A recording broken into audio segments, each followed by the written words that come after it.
Hello, and welcome to People of the Pod, brought to you by American Jewish Committee.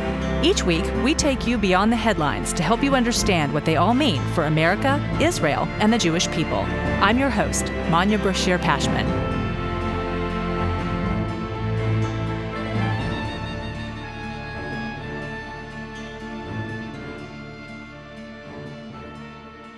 The contrast was stark.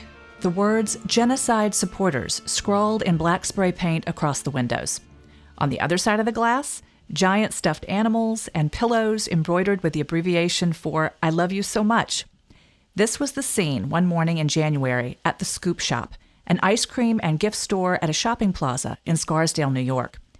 The vandals also left their mark on a nearby boutique. Both stores had one thing in common: Jewish owners. This week, AJC released the State of Antisemitism in America 2023 report, which for the first time found that 1 in 5 American Jews reported local businesses where they live have been the target of antisemitism in the past 5 years. With us to talk about the incident in January is the owner of the Scoop Shop, Adam Deutsch. Adam, welcome to People of the Pod. Thank you for having me. Adam, if you wouldn't mind walking us through that morning when you discovered the graffiti on your storefront. Sure. So my brother actually got a call. We're partners. Got a call around 7 a.m. from the people who do the maintenance in the shopping center. They were with the police who actually noticed the graffiti. So we got a call from them saying that something was written on the store window. My brother was in the middle of getting ready to drop his kids off at school, so he was planning on coming right after that. He called me, and we met over there, and they were already starting to clean it off. But at first, I couldn't really read what it said. The handwriting was like very mishy-mashy. But once we actually saw it, we realized, that it was not good. Not like it would have been good anyway, graffiti on the store, but we realized it had something to do with the fact that we supported Israel or that we were Jewish or something along those lines. We weren't positive at first. So how did the vandals know to target your business? So we have a sign that says we support Israel with the Israeli flag in our storefront window. I think it was October 8th. Someone came to the shopping center and asked if we would put it up. We said, absolutely. So we've had it up for a few months.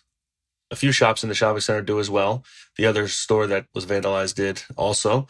So I don't think it had anything to do with the fact that I'm Jewish necessarily, because how would they know that? However, the fact of what they wrote, that they believe what's going on in Israel is genocide, made them write what they wrote. So how did law enforcement respond? And I'm also curious if the shopping plaza's, staff contacted law enforcement when they contacted you and your brother. The police they do rounds in the shopping center. They do it like a drive-by all the time. So the police actually are the ones that saw what happened. It was the New Rochelle Police Department. The guys who do the maintenance in the shopping center were like changing the garbages at the time. So it's like they told them, they called us. But there was a lot of police presence and, the district attorney's office, and there was FBI. I mean, I thought it was handled very well. So it sounds like they did report it as a hate crime. Yeah, so it was originally being reported as a possible hate crime. So I know that they have not caught the person. But I was also told that since it was written on glass as opposed to brick, which is not permanent, and the fact that it wasn't really derogatory towards Jews or towards any group, that it wouldn't have been a hate crime if they got caught. They wouldn't have been arrested for a hate crime. I should add that the AJC survey found that a vast majority of American Jews and American adults, 93% of Jews, 91% of the American public, believe it's important that law enforcement report hate crimes or even be required to report hate crimes to a federal government database. So I wonder if your incident is going to be reported and recorded since it was on glass. So bizarre. So, and neighbors, how did the neighbors respond? First of all, this was at 8 o'clock in the morning by the time we got there. Within the first half hour of us being there, my phone received probably 20, 30 text messages. Someone created this flyer that they were planning on doing an ice cream social get-together and a pro-Israel rally at 4 o'clock. I was planning on working by myself because it's January in an ice cream store. It's pretty quiet. I right away started texting all my employees who are in high school. So I knew they couldn't get there until after 3 o'clock. But I said, you got to come. I need everyone here. Not knowing exactly what it was going to be like. But, I was getting texts from everyone, people who belong to all different temples saying that their temple sent this out, or, this group on Facebook sent this out. I mean, it was building a lot of steam. I was like, something's going to be crazy today. It was already crazy what we woke up to, but I wasn't expecting it to really inflate business. But I mean, literally from 8:15 in the morning when I walked into the store until 10:30 at night, I didn't sit down once. It's still hard for me to grasp what has happened in this last few weeks, but the support from the community and the words that we're getting from everyone. And I mean, I shook hands with more rabbis in the last couple of weeks than I have since my bar mitzvah, for sure. I am curious, though, if you changed anything that you did. In other words, I've been asking you, how did law enforcement respond? How did neighbors respond? How did you respond? Aside from being an ice cream shop, we're also a custom gift store. So we do custom shirts and water bottles. And I mean, we print and we do stuff for teams and schools and everything like that. So that morning, my brother had to go to our office and he was doing an order for a bat mitzvah that weekend. So he literally went to the office. The first thing he did was he printed 5 or 6 more signs, T-shirts that said, "We stand with Israel," and the Scoop Shop logo and the Israeli flag. We now have 5 signs in the front window. He made a few thousand stickers that we were handing out to everyone. We were wearing T-shirts that said, that we stand with Israel. And I mean, we've doubled down and we're standing pretty strong. So that's the biggest thing that changed, is that we have more support for Israel signage than we did before. Had you ever been targeted personally before by anti-Semitism? Personally, no. However, in December, my daughter, there was an incident at her school where her and a couple of her friends were, just sitting in class. She's in 6th grade. And a kid went up to them and started making some anti-Semitic comments to them. Not even knowing that they were Jewish, but he then asked them if they were Jewish. So the fact that this all happened, and I didn't really put 2 and 2 together at first, and I still don't think there's any connection at all.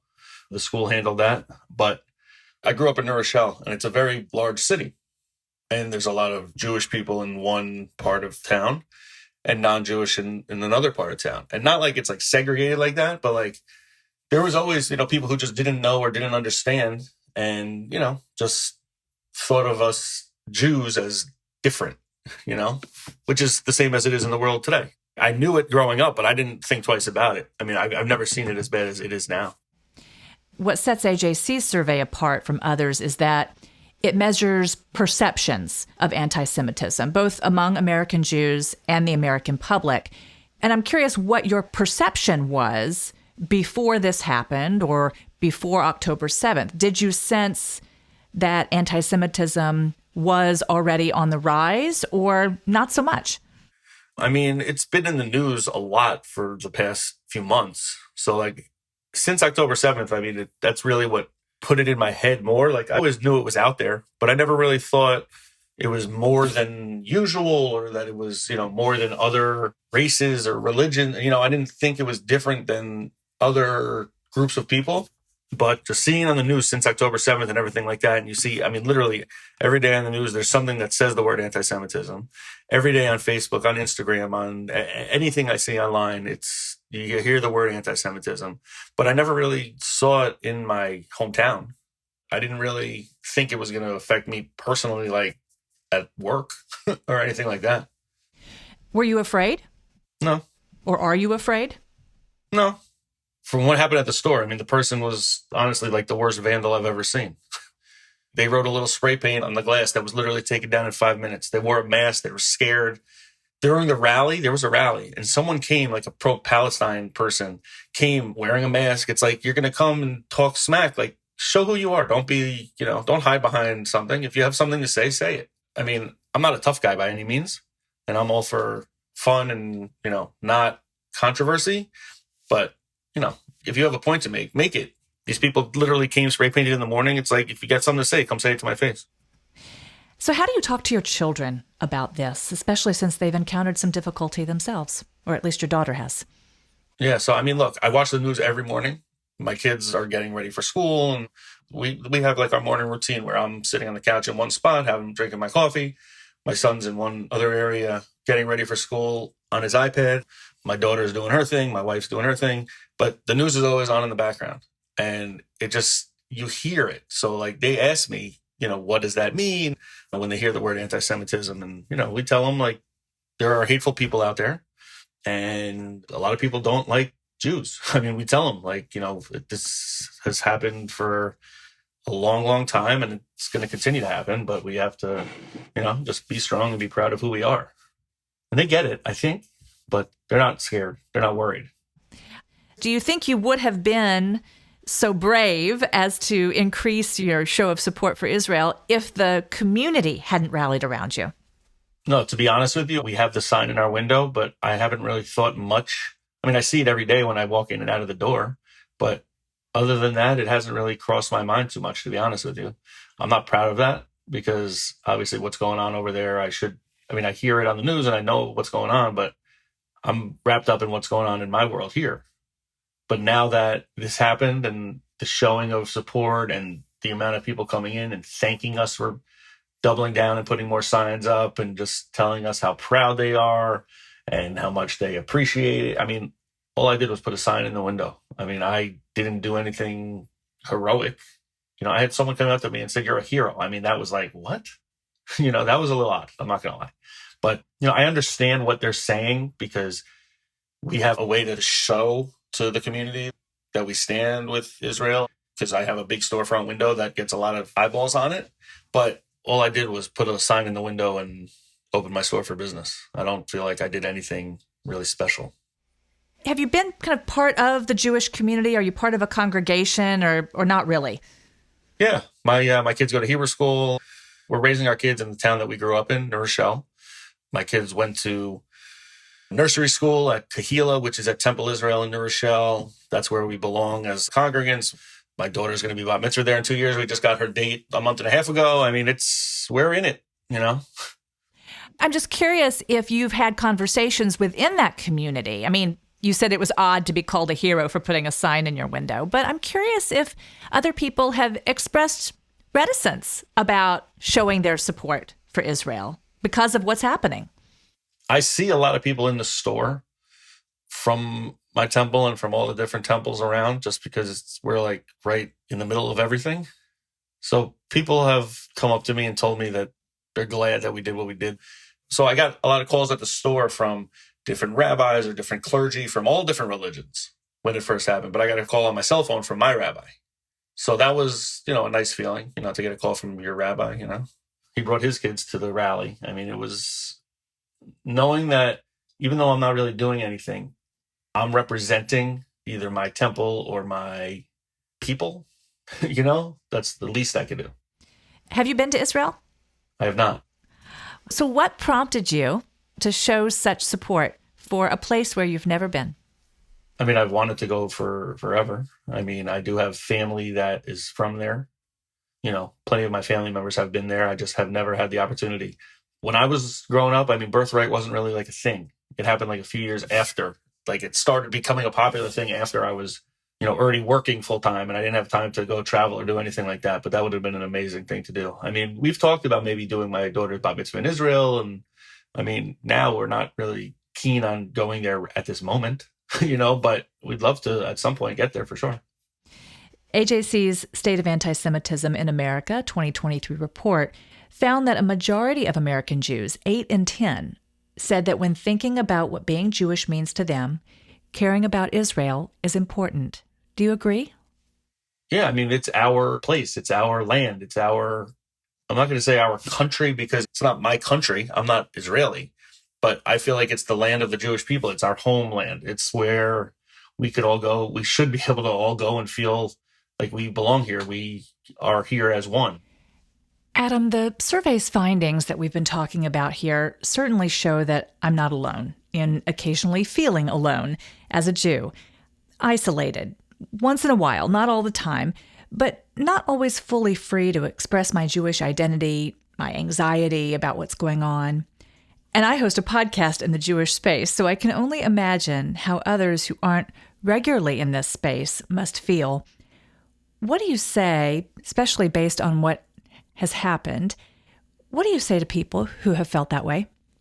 I just think that it's important to know that people are going to disagree with your beliefs and your feelings and who you are. And it happens all over the world. It happens everywhere. But don't let that change how you feel or how you act, because whether you don't see it or feel it on an everyday basis, you have so many people in your corner and that have your back. It's like, I can't even put into words the appreciation I have for all the people in the community that have come out and continue to come out. And my brother and I looked at each other, and we knew it was going to be busy that day because there was rumblings. We never could have imagined in a million years that would have been what it was and continued to be what it's been. It's incredible. It's incredible. And we're so grateful for it. A terrible thing happened. Not even that they did a good job at it, because like I said, they wrote a little spray paint, they wore a mask, but the stupid thing they did turned into an amazing coming together of the community. And I'm glad that I could be a part of it, because it made me really just sit back and think for a second how proud I am to be Jewish and to know that my people have gone through stuff like this and a million times worse than this. And we're still here and we're not going anywhere. Adam, thank you so much for joining us and sharing your experience. Thank you. I do appreciate it. If you missed last week's episode, be sure to tune in for my conversation with Israeli filmmaker Yoni Diller, who escaped the Supernova Music Festival on foot, walking for hours through southern Israel's desert to safety. Thank you for listening. This episode is brought to you by AJC. Our producer is Atara Lakritz. Our sound engineer is TK Broderick. You can subscribe to People of the Pod on Apple Podcasts, Spotify, or Google Podcasts, or learn more at ajc.org/peopleofthepod. The views and opinions of our guests don't necessarily reflect the positions of AJC. We'd love to hear your views and opinions or your questions. You can reach us at peopleofthepod@ajc.org. If you've enjoyed this episode, please be sure to tell your friends, tag us on social media with #PeopleOfThePod, and hop on to Apple Podcasts to rate us and write a review to help more listeners find us. Tune in next week for another episode of People of the Pod.